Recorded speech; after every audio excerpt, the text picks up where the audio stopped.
Assalamu alaikum wa rahmatullah, chers téléspectateurs de Télécole, mes chers élèves, bienvenue sur la chaîne Télécole, la télé à 100% éducation. Je m'appelle Al-Mansour Diaw, professeur de mathématiques et directeur technique du groupe scolaire Machallah. Chers élèves, aujourd'hui, je vais traiter la leçon qui s'intitule Écriture trigonométrique et écriture exponentielle d'un nombre complexe non nul. Cette leçon porte sur le chapitre des nombres complexes. Alors, pour pouvoir écrire un nombre complexe sous la forme trigonométrique ou exponentielle, il faut nécessairement connaître ces éléments-là. La première chose, c'est la forme algébrique d'un nombre complexe. La deuxième chose, pouvoir calculer le module d'un nombre complexe. Troisième chose, pouvoir déterminer un argument d'un nombre complexe et connaître la relation fondamentale de l'air. Et ici, chers élèves, j'ai mis le nombre I au carré égale à moins 1, qui est resté pendant plus d'un siècle comme un objet mathématique non identifié. Donc, chers élèves, on va faire quelques rappels. D'abord, la forme algébrique d'un nombre complexe, ou bien écriture algébrique.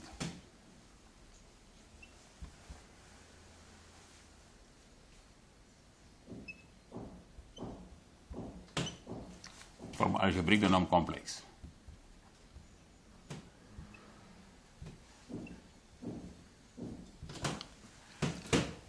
Alors, si on prend de nombres réels, A réel et B réel, des nombres réels, la forme algébrique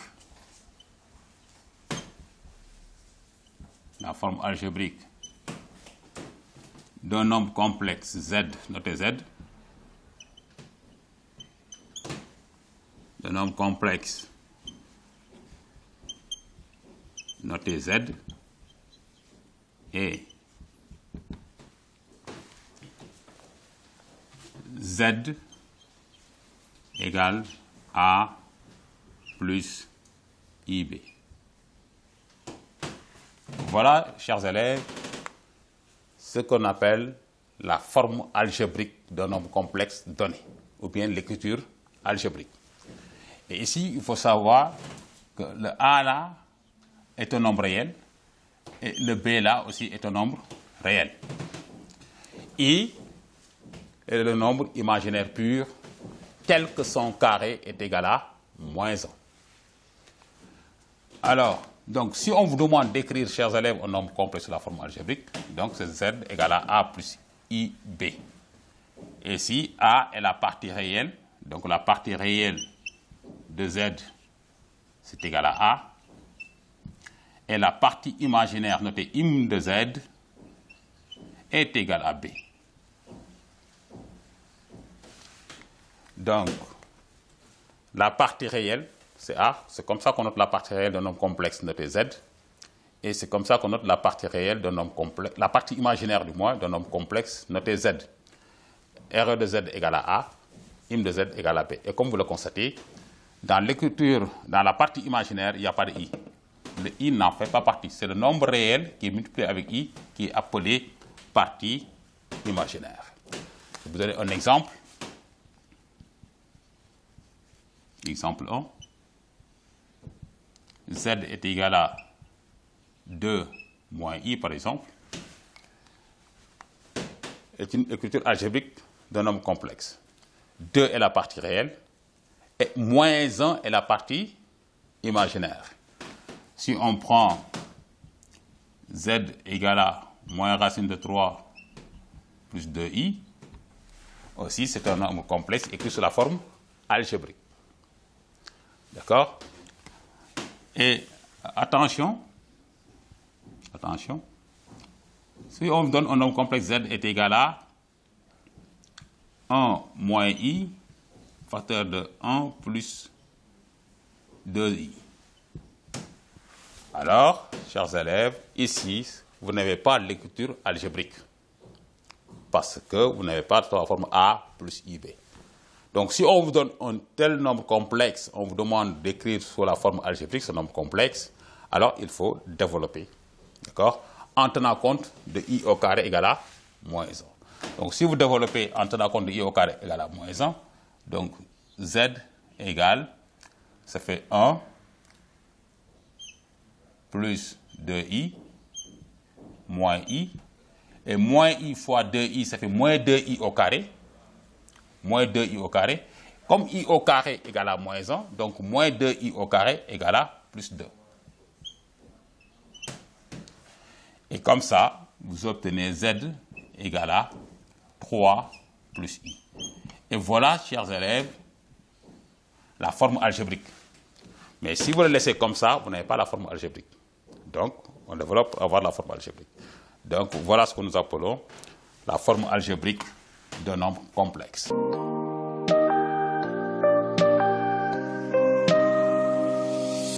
Maintenant, chers élèves, après avoir vu la forme algébrique d'un nombre complexe, on va calculer son module.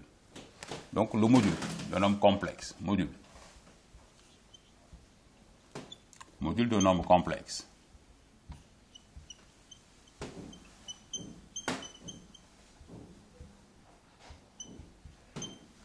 Donc, soit Z, un nombre complexe, c'est sous la forme A plus IB. Avec bien sûr A en réel et B en réel. D'accord. Donc, voilà pourquoi tout à l'heure, on a fait un rappel sur lecture algébrique d'un nombre complexe. Donc, si on a un nombre complexe qui se Z égale à A plus IB, donc le module de Z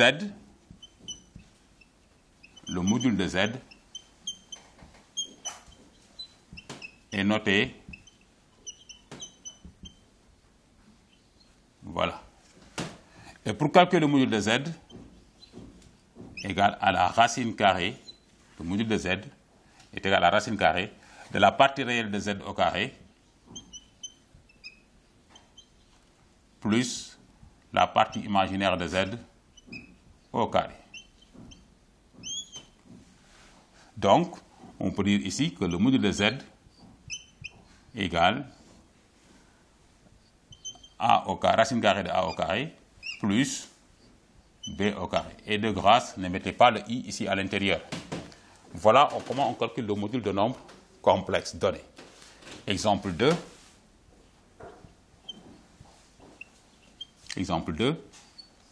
Soit Z est égal à 2 plus 2i racine de 3.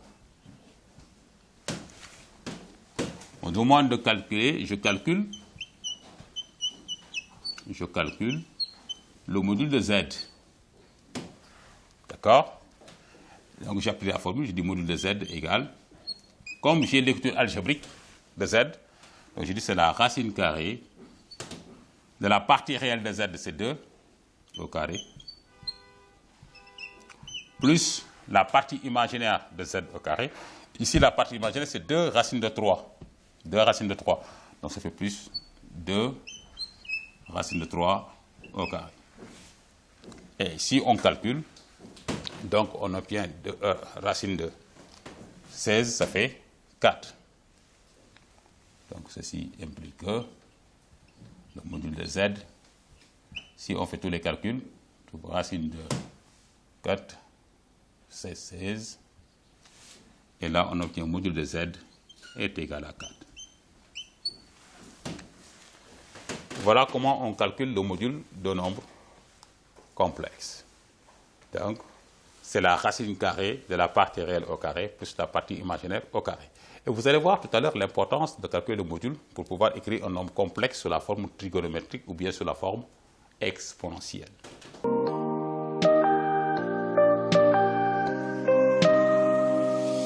Alors, maintenant, chers élèves, ici, on va aborder maintenant le troisième point, argument d'un nombre complexe.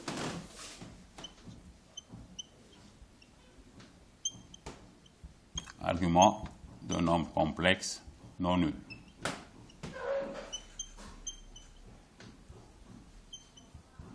Un nombre complexe non nul.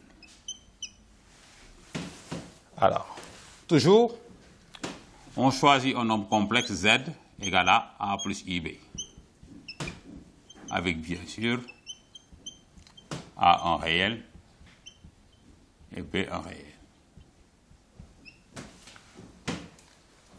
Donc, on définit un argument de Z comme une mesure en radian de l'angle orienté UOM, où M est le point d'affixe Z.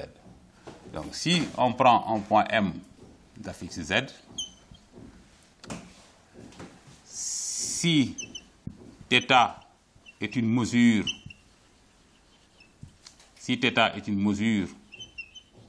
de l'angle en radian, si θ est une mesure en radian,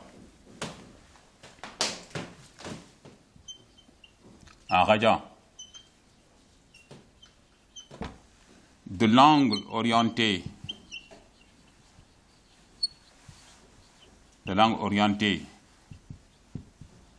UOM, alors θ est un argument de Z.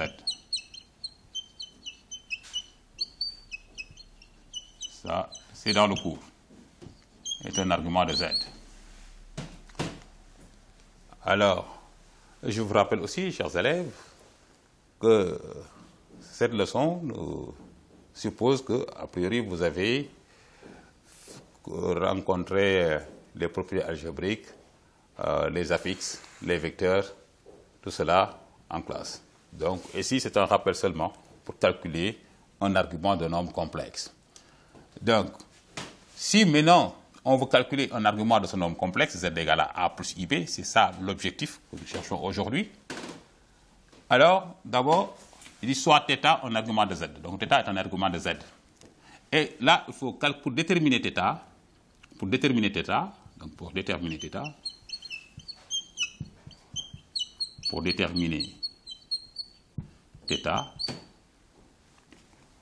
on calcule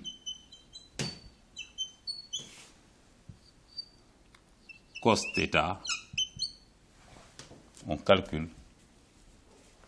θ, et sinus θ. Et chers élèves, comment calculer cos θ et sinus θ? En utilisant les formules suivantes. On dit que cos θ égale à la partie réelle de Z, R de Z, sur le module de Z. Donc voilà pourquoi tout à l'heure, on a commencé par calculer le module. Et sinus θ est égal à la partie imaginaire de Z sur le module de Z. Donc voilà les formules, chers élèves, qui vous permettent de calculer cos θ et sinus θ. Une fois que vous avez déterminé cos θ et sinus θ, on peut déterminer la valeur de θ. Donc ceci, et qu'on va écrire ceci, cosinus θ égale à A sur le module de Z, A étant la partie réelle, et sinus θ est égal à B sur le module de Z. Donc, vous voyez, chers élèves, si vous devez déterminer un argument de nombre complexe, il faudrait d'abord calculer le module du nombre complexe. Vous calculez le module, ensuite vous appliquez les formules qui sont là pour déterminer cos θ, sinus θ, ensuite de donner la valeur de θ. D'accord? Une fois que vous avez donné la valeur de θ, et θ est un argument de Z. Exemple 3.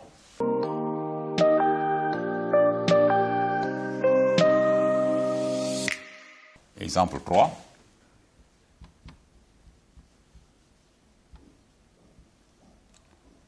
Z égale à moins 1 plus I racine de 3. On dit détermine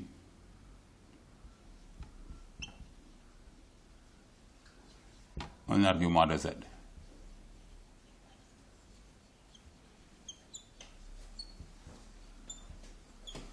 Alors, donc, vous voyez, j'ai dit tout à l'heure, pour déterminer un argument de Z, il faut calculer cos θ et sinus θ. Et dans ces formules-là, il y a le module. Donc, je calcule d'abord le module de Z. Le module de Z égale au module de moins 1 plus I racine de 3. Donc, ceci implique que le module de z égale la formule de tout à l'heure, racine carrée de la partie réelle au carré plus la partie imaginaire au carré. Donc, ceci implique que le module de z égale 2. Et là, je dis soit θ, un argument de z. Un argument de z. Et je calcule cos θ. Donc, cosinus θ égale, en appliquant la formule qui est là, partie réelle de z, donc c'est moins 1. Sur le module de z, ça fait 2. Et sinus θ est égal à partie imaginaire, racine de 3 sur 2. Donc, j'ai appliqué les formules qui sont là pour calculer cos θ et sinus θ. D'accord? Alors,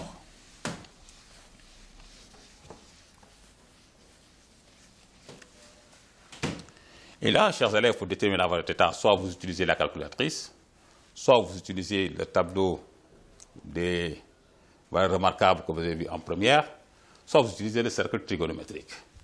Alors, ici on parle donc θ égale, sans le signe moins, 1 demi et racine de 3 demi, ce sont les lignes trigonométriques de l'angle pi sur 3. Comme le cosinus est négatif, le sinus est positif, on fait pi moins pi sur 3. Donc, θ ici égale à 2 pi sur 3. À partir de ce moment, on écrit ceci, arc de z, c'est-à-dire l'argument que nous calculons, est égal à 2 pi sur 3 modulo 2 pi ou plus 2 k pi. Parce qu'il y a un ensemble d'angles dont leur mesure c'est égal à 2 pi sur, dont le cosinus c'est moins 1 demi et sinus racine de 3 demi. Donc ici, argument de z égal à 2 pi sur 3 modulo 2 pi.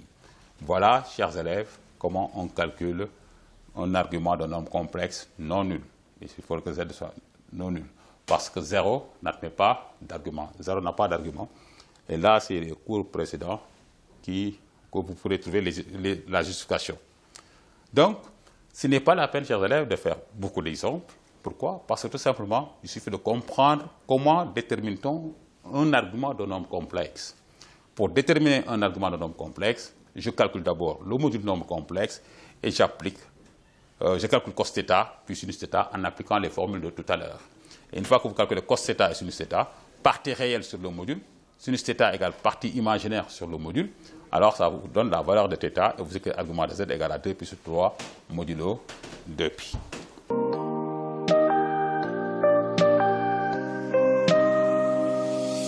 Alors, et enfin, on vient sur le quatrième point, la relation fondamentale de l'heure. Donc, la relation fondamentale de l'heure dit quoi? Que quel que soit x en réel, cosinus de x, si vous voulez, on l'a, plus i sinus x, on peut l'écrire sous la forme exponentielle de ix. Une très belle relation, raison pour laquelle je l'ai appelée relation fondamentale de l'heure. Donc, cette écriture-là et celle-là sont égales, ce sont des synonymes. Si on rencontre cos x plus i sinus x quelque part, on peut le remplacer naturellement par exponentielle de ix. Le E là, c'est le E de exponentielle de ix. D'accord? Donc, ici, je peux donner un exemple. Voilà, exemple 4. Si on a cos pi sur 3 plus i sinus pi sur 3, ceci est égal à exponentielle. Regardez, on a cosinus, le x là c'est pi sur 3. Donc on a exponentielle de i pi sur 3. Faites très attention, chers élèves, parce que ici c'est un plus. On a dit plus. Si c'est un moins, on ne peut pas l'écrire. D'accord? Là, on va écrire ici exponentielle de ix. D'accord? Donc, si vous avez cosinus de moins pi sur 4 plus i sinus de moins pi sur 4, alors vous ferez que exponentielle de i moins pi sur 4. Ou bien, c'est la même chose si vous écrivez exponentielle de moins i pi sur 4. D'accord? C'est la même chose. Donc, cos x plus i sinus x égale à exponentielle de ix. D'accord? Si vous avez cosinus de 3x plus i sinus 3x, là aussi, on peut dire c'est exponentielle de i 3x. Donc, voilà la relation fondamentale d'Euler. Donc, chers élèves, pour aborder la leçon d'aujourd'hui, c'est-à-dire l'écriture trigonométrique et l'écriture exponentielle de nombres complexes, non nuls, il va falloir comprendre d'abord la forme algébrique de nombres complexes, être capable de calculer le module de nombres complexes, être capable de calculer un argument de nombre complexe, être capable de reconnaître la relation fondamentale d'Euler. Ces 4 éléments vont nous permettre maintenant d'écrire un nombre complexe sous la forme trigonométrique et sous la forme exponentielle.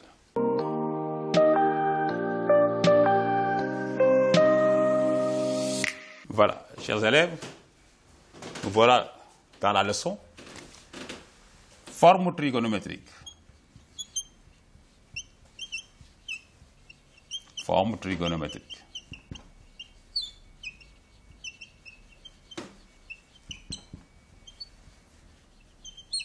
D'un nombre complexe. Alors, si on prend Z, un nombre complexe non nul, donné, un nombre complexe, on vous demande d'écrire Z sous la forme trigonométrique. Alors, vous avez besoin de 2 choses d'abord. Vous avez besoin de calculer, je calcule module de Z et un argument de Z d'abord.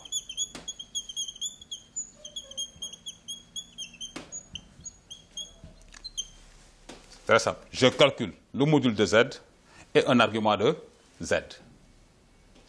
Donc, là, on a calculé le module de Z est égal à R. Et argument de Z, vous l'avez calculé, chers élèves, vous avez trouvé θ, modulo 2pi. Donc, voilà les 2 éléments dont nous avons besoin pour écrire un nombre comme sous la forme trigonométrique. Ici, avec bien sûr R, on le sait, c'est un réel non nul positif. Ok, parfait. Alors, donc, j'ai le module, j'ai un argument de Z, j'applique la formule suivante. Donc, Z égale à le module de Z, facteur de cos argument de Z plus I sinus argument de Z. Voilà, chers élèves, la forme trigonométrique de nombres complexes. Comme vous le voyez, elle est différente de la forme algébrique. Donc, pour écrire un nombre complexe sous la forme trigonométrique, je calcule le module, je calcule un argument de ce nombre complexe-là, et j'applique la formule qui est là. Et comme tout à l'heure, ici, c'est toujours un signe plus. S'il y a un moins, ce n'est pas la forme trigonométrique. Et le R là, R est toujours positif, c'est toujours positif. Vous ne pouvez pas avoir ici moins 2 ou moins 1 ou moins 3, ce n'est pas possible. Et si vous ne pouvez pas avoir un signe moins. Donc, quand on vous demande, chers élèves, d'écrire un nombre complexe sous la forme trigonométrique, c'est Z égale le module de Z, que j'ai appelé R ici, facteur de cos θ plus I sinus θ, où θ est un argument de Z. Et vous avez la forme trigonométrique. On va faire un exemple.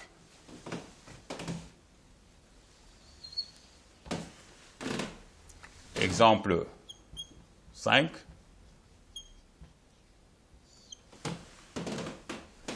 Donc, vous voyez bien, voilà la forme trigonométrique, bien écriture trigonométrique d'un nombre complexe Z donné. Alors, on donne Z est égal à la racine de 3 moins I.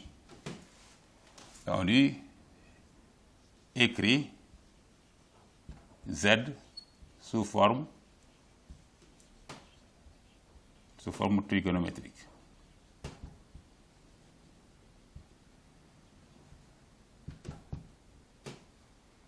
Sous forme trigonométrique. Donc, vous avez Z sous forme algébrique. On vous demande d'écrire Z sous forme trigonométrique. Qu'est-ce que je fais? Je calcule le module de Z, un argument de Z. Donc, je calcule le module de Z d'abord. Module de Z égale au module de racine de 3 moins I. Ceci implique que, d'après la formule de tout à l'heure, on va trouver le module de Z égale à 2. D'accord? Ensuite, soit θ un argument de Z. Soit θ un argument de Z.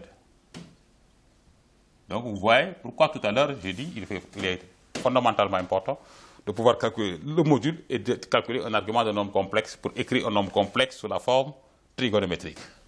Soit θ un argument de Z. Donc, je calcule cos θ égale à la partie réelle sur le module. Sinus θ égale à la partie imaginaire sur le module. Soit avec la machine, soit avec le cercle trigonométrique, je calcule θ.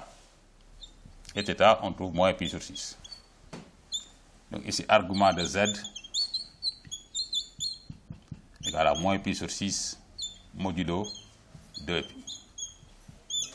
D'accord. Donc, après la leçon, il faut calculer le module de Z et argument de Z. Ensuite, on applique la formule qui est là. Ici, voilà R. Voilà ce qui va représenter R dans la formule. Et là, c'est ça qui va représenter θ. Donc, qu'est-ce qu'on fait? On va dire que Z égale 2. Pourquoi j'ai mis un crochet? Parce que ici, le nombre est négatif. Et cos θ, donc comme je dois dire cos, et je dois mettre moins pi sur 6, donc je dois mettre ici moins pi sur 6, donc je mets les parenthèses ici. D'accord? Mais on n'écrit pas ça. Cos moins pi sur 6. Non, c'est pas bon. Ça, c'est pas bon. Il faut mettre des parenthèses. Plus, on a dit plus obligatoirement, I sinus de moins pi sur 6. Ici. Sinus de moins pi sur 6. Voilà, ici, c'est bon. Voilà, sinus de moins pi sur 6. Et là, sinus de moins pi sur 6. Et vous avez, ici, chers élèves, la formule trigonométrique. Donc, vous avez la formule trigonométrique de Z. Donc, on passe de lecture algébrique à lecture trigonométrique. Et c'est le même nombre complexe. Donc, les nombres complexes, on dit, ils ont la possibilité de se muter. La mutation, on quitte la forme algébrique à la forme trigonométrique. D'accord?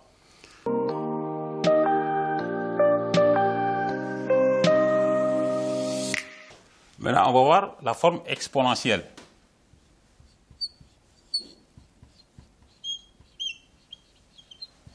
Forme exponentielle.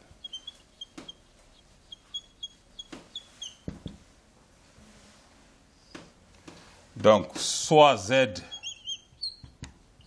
un nombre complexe non nul. Donc, pour avoir la forme exponentielle, il faudrait la forme. Il faut calculer de moins le module et un argument. Alors, on rappelle que si le module de Z égale à R et un argument de Z égale à θ modulo 2pi, total, on vient de le voir, la forme trigonométrique de Z, la forme trigonométrique c'est R, facteur de cos θ plus I sinus θ. Ça, c'est la forme trigonométrique, ce n'est pas la forme exponentielle. Je rappelle seulement. D'accord? Ici, on rappelle. C'est la forme trigonométrique. Mais tout à l'heure, rappelez-vous, je vous ai donné la relation fondamentale de Euler. On vous a dit que si vous avez cos θ plus I sinus θ, on peut l'écrire sous la forme exponentielle de I θ. Donc, en remplaçant cos θ plus I sinus θ, on obtient la forme exponentielle, c'est-à-dire R exponentielle de I θ.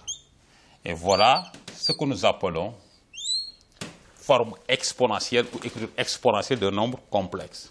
Il suffit de remplacer le cos θ plus I sinus θ dans la forme trigonométrique par la forme exponentielle pour avoir lecture exponentielle d'un nombre complexe. Donc, comme vous le voyez, pour écrire un nombre complexe sous forme exponentielle, vous avez besoin du module de Z, R c'est le module de Z, et θ est un argument de Z, et vous appliquez directement la formule. Vous n'avez pas besoin de moins, chers élèves, d'écrire ça. Ça, c'est une justification tout simplement, parce que la leçon. Il faudrait qu'on vous justifie pourquoi on passe de là à là. Mais quand on vous demande d'écrire un nombre complexe sous la forme exponentielle, vous calculez le module, vous calculez un argument et vous appliquez la formule qui est là. Cette ligne-là, c'est uniquement pour justifier la formule qui est là. Donc, mais vous n'avez pas besoin d'écrire cette expression-là quand on pose la question d'écrire un nombre complexe sous la forme exponentielle. Exemple. Exemple 6 ou 7, je ne sais pas. Voici exemple 6. On vous donne un nombre complexe z égal à moins 1 moins i. On dit écrit z sous forme exponentielle.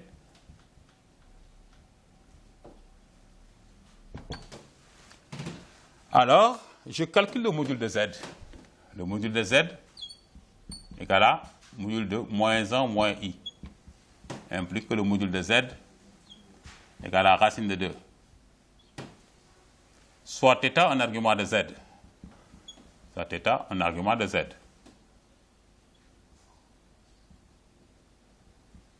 Un argument de z.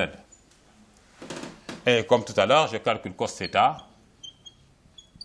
égale partie réelle moins 1 sur le module, sinus θ égale à partie imaginaire sur le module. Donc, cos θ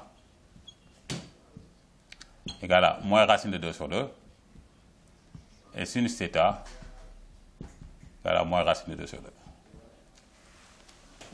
Alors, ici, θ,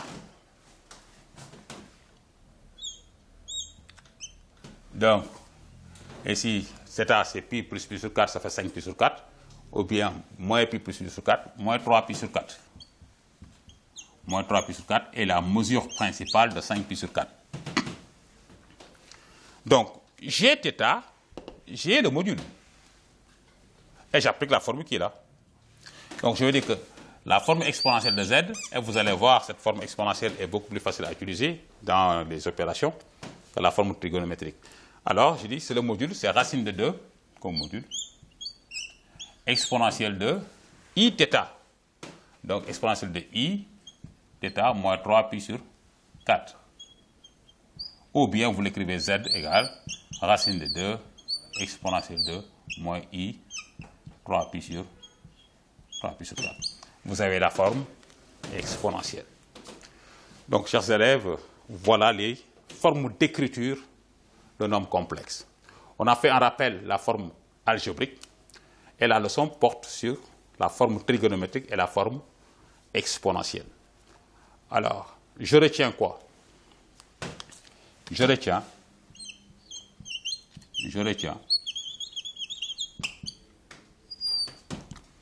pour écrire un nombre complexe sous la forme trigonométrique ou sous la forme exponentielle, je calcule d'abord, le module de z et un argument de z. Puis, j'applique les formules que vous avez vues durant le déroulement de la leçon. Donc, je retiens, pour écrire un nombre complexe sous la forme trigonométrique ou sous la forme exponentielle, connaissant sa forme algébrique, je calcule le module de z et un argument du nombre complexe. Ensuite, j'applique la forme trigonométrique qui est là, ou bien la forme exponentielle qui est là. Et je vais récapituler.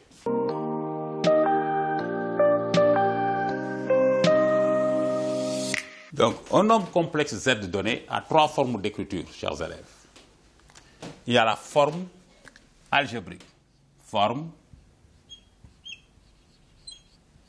algébrique. Ou bien écriture algébrique. La forme algébrique d'un nombre complexe, c'est z égale à a plus ib, avec bien sûr a un réel et b un réel. Ensuite, il y a la forme trigonométrique. La forme trigonométrique.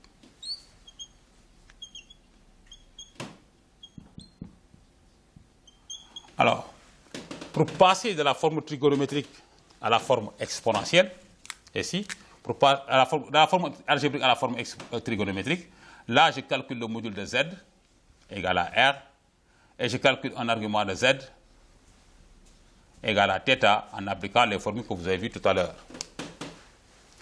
Une fois que vous calculez le module de z et argument de z, alors la formule trigonométrique de z, c'est r facteur de cos θ plus i sinus θ.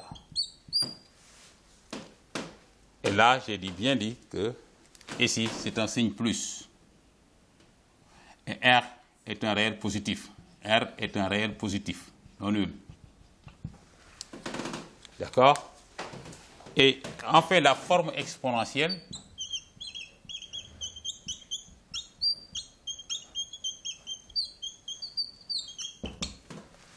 donc,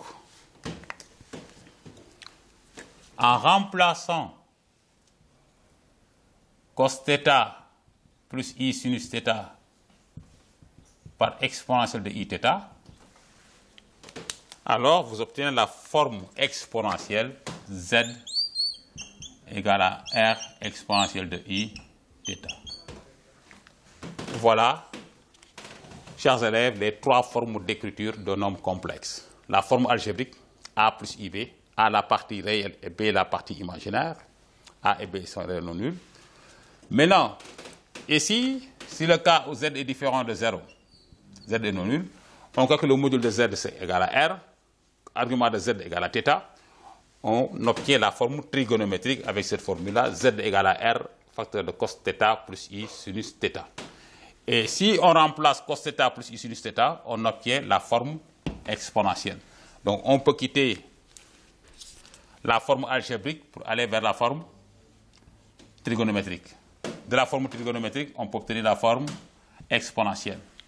Et réciproquement, chers élèves, on peut quitter la forme exponentielle pour venir ici sur la forme trigonométrique. Il suffit de remplacer exponentielle de θ par cos θ plus i sinus θ et vous avez la forme trigonométrique. Ensuite, vous pouvez quitter la forme trigonométrique et revenir à la forme exponentielle. Comment on fait?